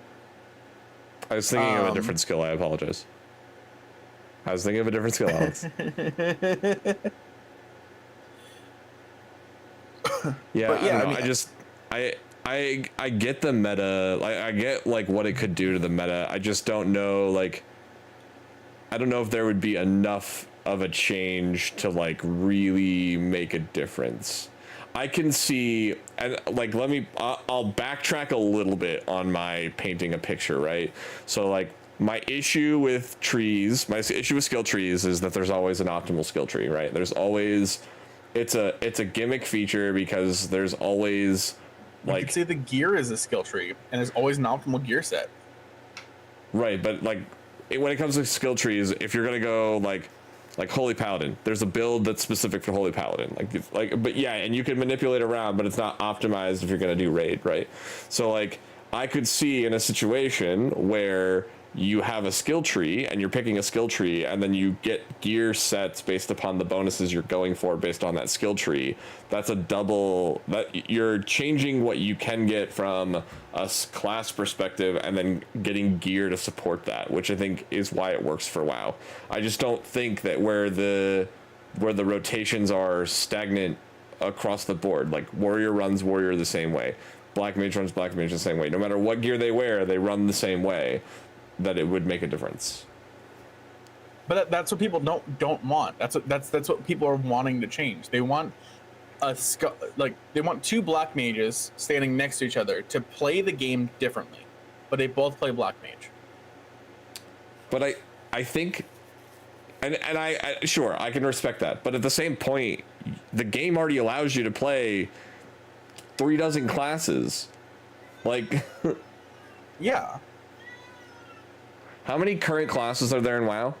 Like 12, 13, right?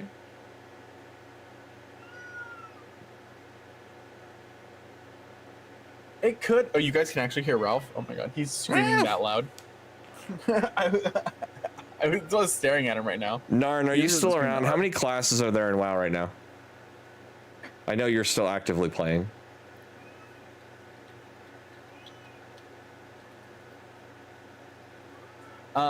I mean, like,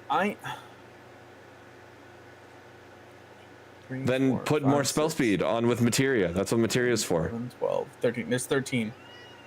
Based on blizzard.com/. Yeah, so there's 13. How long has there been 13? Probably for a couple X-Packs. I don't think they've added another class in a while. Like, every X-Pack we get 2 more classes to play. Yep. Let's see. My summoner to push the GCD with the optimal is less speed. Yeah. Come here, bud. But different gear's not going to do that for you, Alex. That's my point. You're going to sacrifice they're going to sacrifice stats on other things by putting more spell speed on something or giving a bonus to spell, like, it changes the BIS conversation and changes how a rotation is functioned if you add more spell speed. Is it the less optimal? The optimal is less spell speed and more potency. So, like, if you want to play summoner on a higher level, you play it with less spell speed. That's it. Sure. I mean, like, let's go to a class where it is 100% set in stone. You pick these stats. You do not deviate. Reaper and Dragoon. You go no skill speed, and you just go crit. What do you go? Crit direct or crit dead? Machinist, yeah. Aha, I gotcha. Right? I mean, like, people want expression of self. They like the classes. They like the way the classes play, look, feel, but they want expression of self still. And people have talked about how they want expression of skill, and allowing for each class to play more than one way allows for a ton of expression.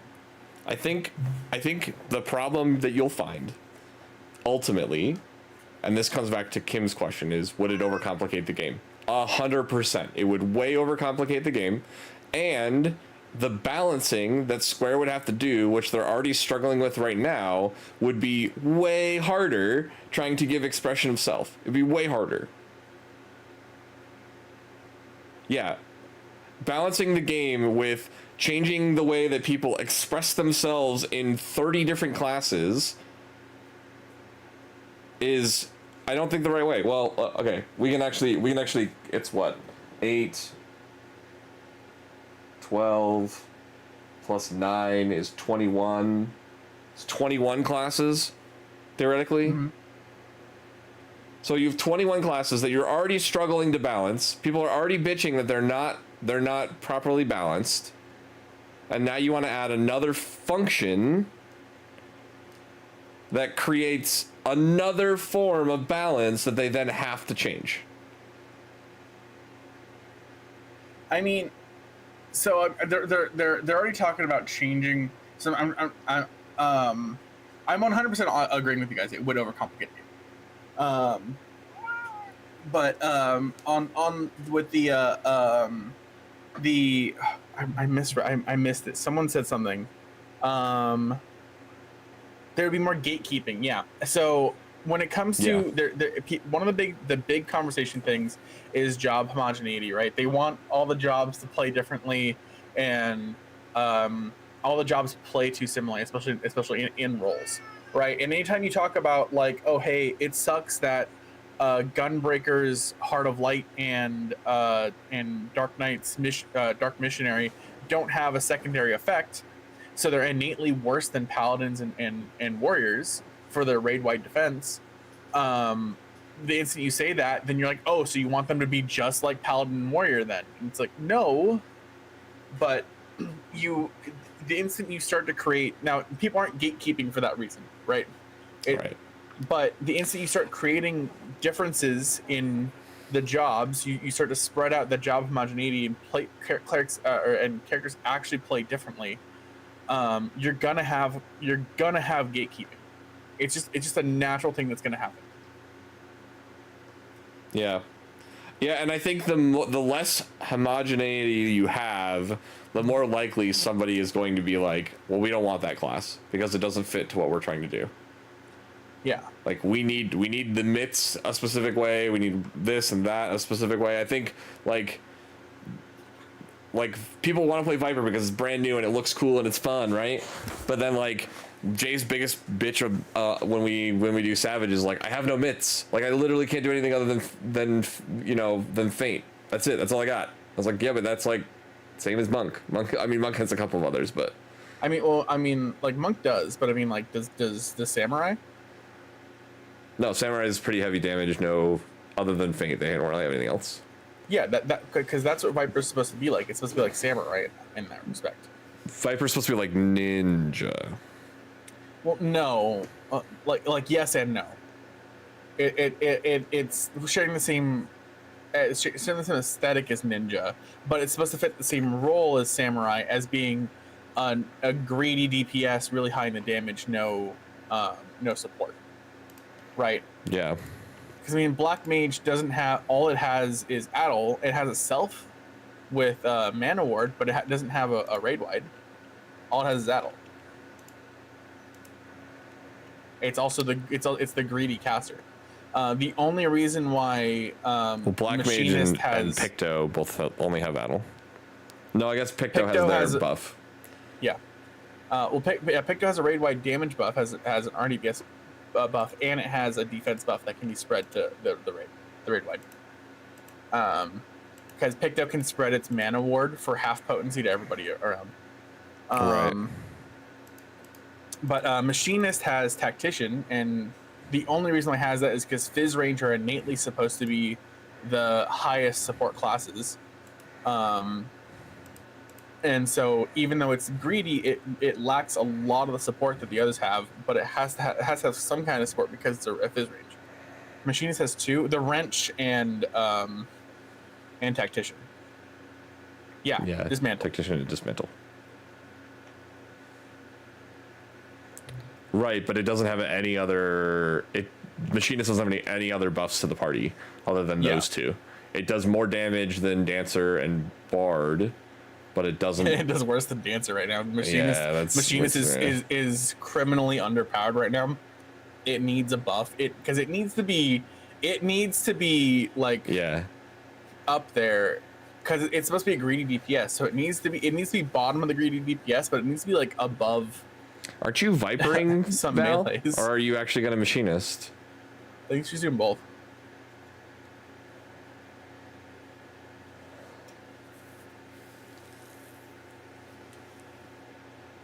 Viper in team, Machinist and PF. Yeah, okay. Yeah.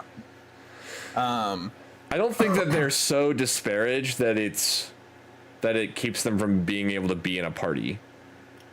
I mean, they're close to, like, if Machinist sits like this the entire expansion, 7.5, they're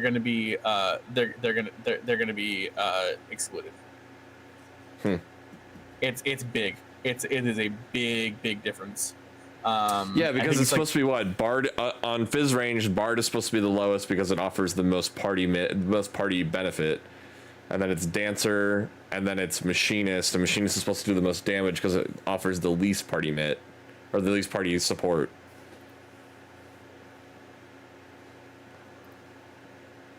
They also need to change. They need to change either Viper or they need to change Picto, because Viper's or not Viper, Reaper, because Reaper is struggling with Vipers or with Pictos in the party because of the way that their skills are set up. They're missing their 8th buff on Reaper. To be fair, Reapers are doing more than they should right now, anyways. Well, no, they also have no party buff. Huh? They offer almost no party buff. They get buffs from the party, but they don't buff out the party. No, their buff that they get a buff from the party helps the party as well. Oh, I thought it was greedy. No. It has a raid-wide region that it can give, and it has a raid-wide damage buff.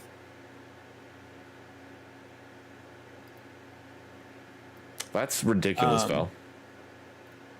But Reaper shouldn't be topping the charts with because Arcane Circle increases damage dealt by self and near partners by 3%, and then you get buffs from your party member, and then you get Arcane Crest, which it nullifies 10% of maximum HP, and then when it breaks, nearby party members it restores. It grants a 50 potency regen to everybody.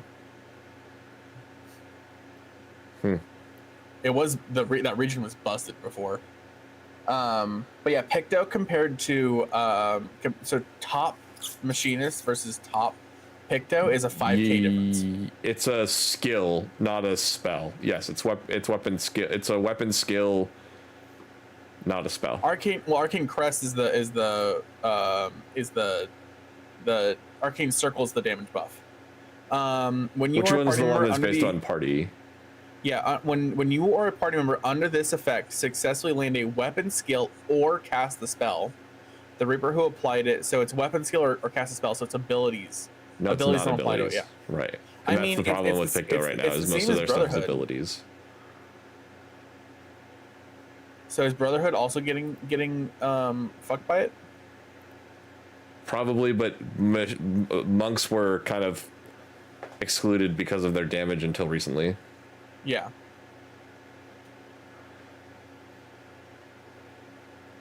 Yeah, our Reaper has a problem with it every time we do raids because they aren't getting the buff from the Picto.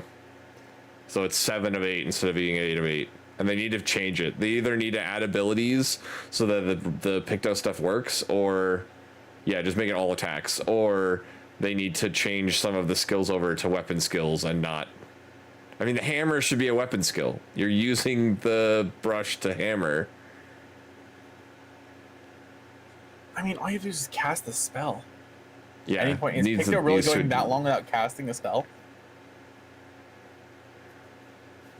I mean, if they've already got the main thing is like I'm hearing boo-hoo at this point. Reaper's still top DPS. It's underneath Picto, but it's still it's second DPS right now. Yeah. And that's with them missing out on a single like bump.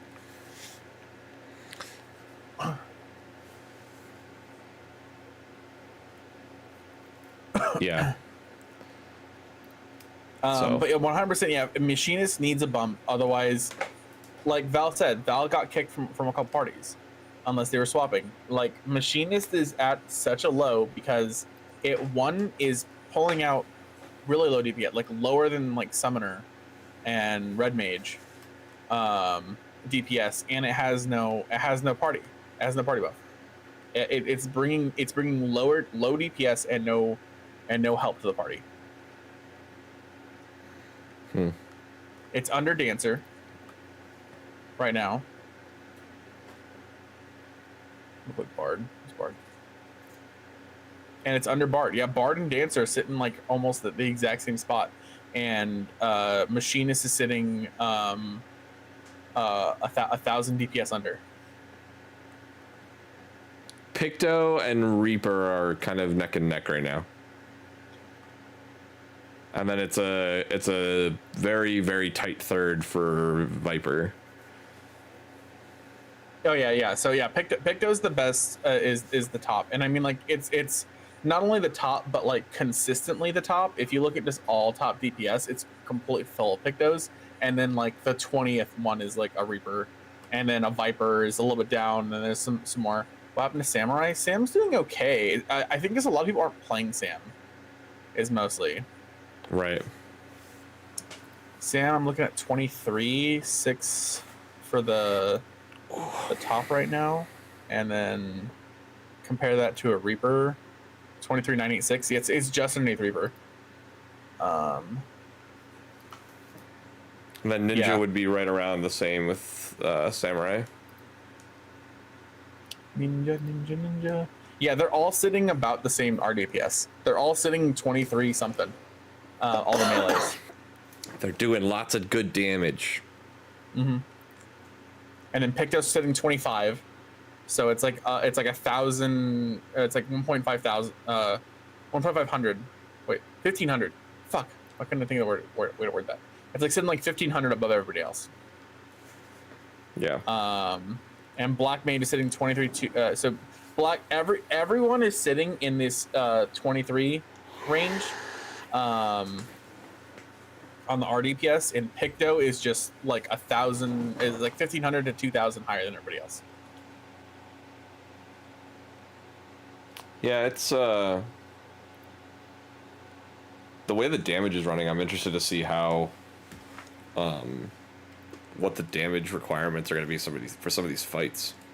Yeah, Summoner, Red Mage, and Dancer are all sitting 22. Same with Bard, but they bring a lot of extra support to the party. The Red Mage and Red Mage Summoner both have reses. Bard and Dancer have huge party buffs. And then Machine is sitting dead last at 21. Like actually looking at all the DPS, there's no DPS lower than Machinist right now. And it's a greedy one.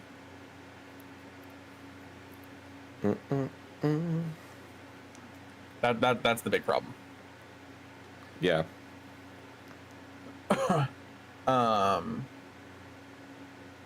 Easiest melee to play. I like Reaper a lot. Reaper's a lot of fun. Wildfire? Oh, Machinist Wildfire?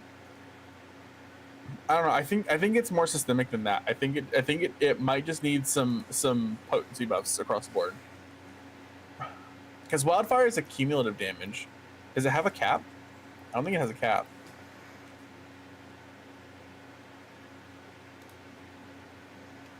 Increased by 240 for each of your own weapon skills. So it does have a cap. Stacks up to 6 times.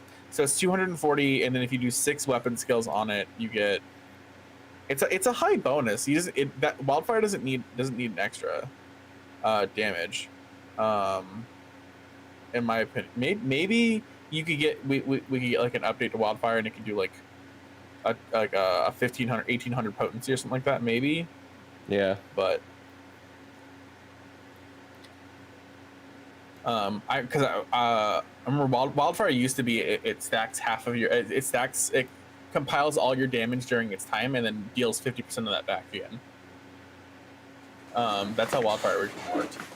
I don't know. We're getting some good damage though. I think we were looking at some of our EX clears were like 97 percentile. Pumping out that rate damage. So only weapon skills. So your actual attack actions. So like your if it's an ability, then Wildfire doesn't trigger. And yeah, you do use your weaves are Machinist plays very, very weave heavy. Like it it doesn't rarely use like split shot and slug shots like that, but it does very much yeah. Those do kind of sit they sit very back, and you can go whole like sections where you don't touch it. And Wildfire does only work. I expect to see some potency changes next Tuesday for sure. I know that they're doing a rework to positionals for Viper next Tuesday, so I would also honestly expect here. Okay, Alex, what's your plea?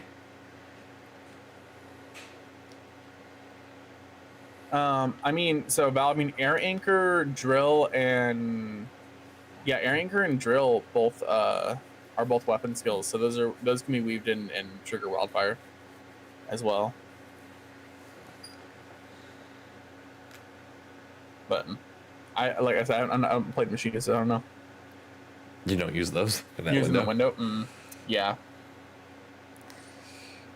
But they're all on a GC. Yeah, it's because it works off of weapon skills. It's the same problem we're having with Brotherhood, with Arcane Circle, right? Blazing Shot.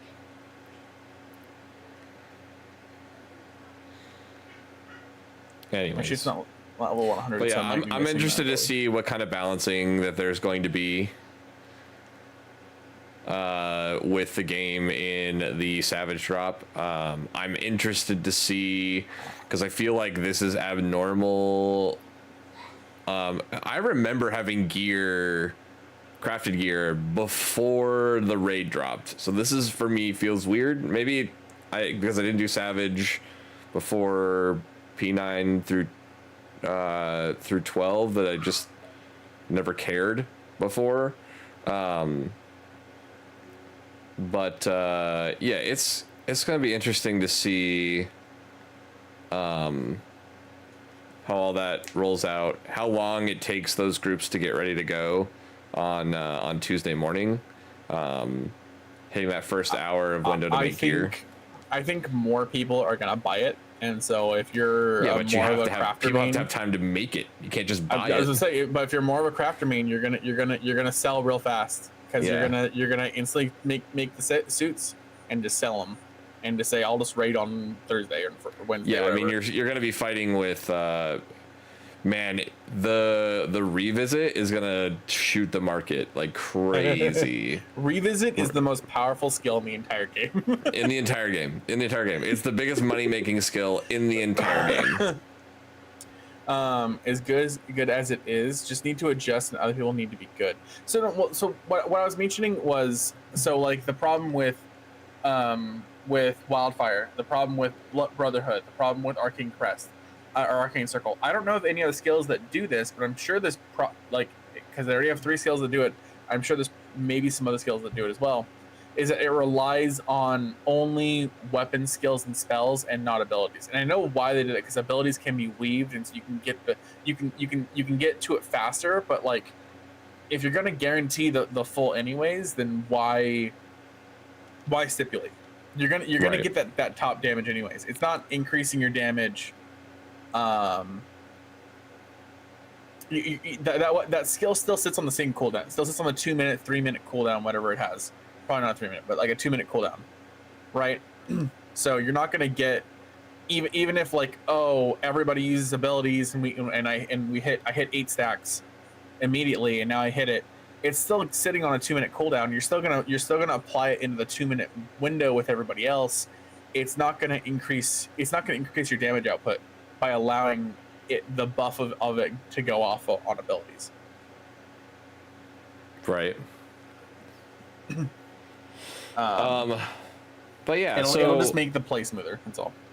I think it's a good way to wrap down. I think we tangented off of gear to unbalanced classes to I think it puts us in a good spot to kind of cut and run.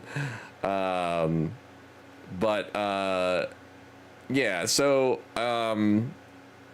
thank you guys for hanging out tonight. We got a good number of people kind of hanging out and chilling with us tonight, so that was really fun. Yeah, we'll be back on the podcast in 2 weeks. I think Bart and I will both be streaming tomorrow night when we do our normal raids again, and then followed by EX. That's been really fun to do. Group's been really fun to kind of pal around and have a good time, and I'm excited for what Savage is going to bring. I will be next Tuesday. I will be off all week for work, so I will be spending the early part of the day getting geared up. I probably won't stream for my gear up, but I will probably stream when I start doing Party Finder.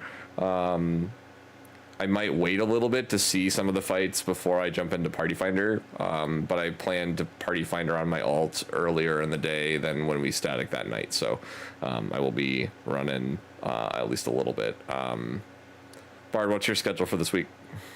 I mean, like, I'm probably gonna be, we might, blah, blah, I can't speak. I'm probably gonna play 14 tomorrow and Thursday for the static stuff. Wednesday, I'll probably play something else. We might go back to Monster Hunter. Might just take a little bit of a break, a little bit. I'm surprised you're not going back to Elden Ring to fuck with builds with the new gear. That was another option. I might go. I might have Pedro power level a new another character, and then go in. I can go do like level 200 in base or something like that. I might do some PvP. So yeah, Wednesday might be Smart Elden Ring. And then you were talking about raid next week. I am still working that week, so I won't be there. I will only be on for when we start static on Tuesday. I thought you were off on Wednesday and Thursday. No, I start my 10-day week off on that Thursday. So I will be working. So the week of raid drop, I'm working my normal 4/10s. So I work Monday, Tuesday, Wednesday, Thursday. I get off at 5 o'clock. So I'll be home for raid on Tuesday, Thursday, and then I'll be able to raid like all day Friday PF, and then Saturday I'll be raiding all day that day, and we have static, and then that the next following week, a lot of my time is going to be cleaning in the house and spending time with Harley, because they also got that week off. But a lot of it will be stream. I'll be doing really long streams that whole week and getting like a week 2 clears probably. I plan on clearing M4 week 2. Good luck. Doesn't mean I'm going to. Good luck. Have fun. I'm gonna go as fast as I can on PF, and then with the group we'll get there. Oh yeah. But you've been playing anything other than Final Fantasy the last couple weeks? No, actually. So I've been streaming Final Fantasy, but in my free time I've been playing Metroid Dread. So if you haven't played Metroid Dread and you really like the old 2D style or the old side scroller style, that it was really good. I actually was thoroughly impressed. I'm almost at the end. I'm going back and 100%ing it right now, but really enjoyed me some Metroid Dread in the off time when I was getting kind of a little crispy with Final Fantasy. With all the grinding that I was doing, I did happen to get 3 alts through MSQ, so having to do the MSQ 3 times, I still have 4 more that I need to get through, so it's gonna get a little crispy for a little bit, but it'll be fine. I guess it's a lie. Last Friday I did play Elden Ring with Pedro and Enrique. Yeah, well, that's good. It's good to take a break. Yeah. As Yoshi P says, it is okay to take breaks from the game. No, it's not. Everyone needs to play 24/7. Always be playing. Always be I feel grinding. like telling people not to play actually promoted the game more, because he's like, "Don't worry about playing." He's like, "Well, now we have to play because he doesn't want us to play." In a weird oxymoronish way. Anyways. Yeah. All right, guys. Well, we're gonna kick up and get going. But thank you guys for hanging out with us tonight, and yeah, we'll see you guys for another episode in a couple weeks. Bye.